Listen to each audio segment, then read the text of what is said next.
Hello friends, welcome back to my new blog.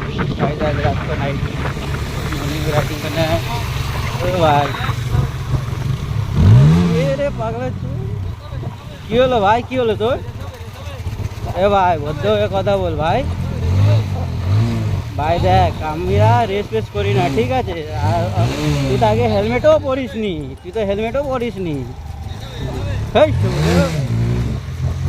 কি বলবো ভাই, ছাত্রীদেরকে কোথাদের সঙ্গে দেখা ফেকা হয়ে যায় রাস্তায়।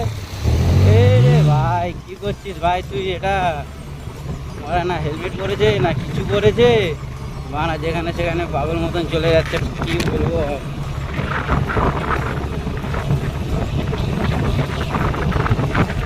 চলো ভাই আমরা আগে বেরিয়ে যাই থেকে ছেড়ে করে আগে চলে যাবার।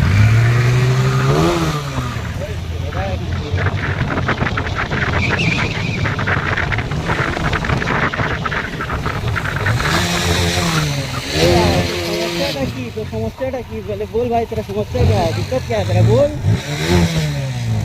अरे भाई हम समझ रहे हैं, तेरे पास है, ते समझ गए हम। अरे भाई क्या बोले इसको, दिक्कत क्या चीज़ का है हमको तो समझ में नहीं आ रहा। जब से आ रहा है तब से ये कर रहा है। चलो भाई कोई बात नहीं, ये सब को छोड़ो और चलो हम चलते हैं, बाय।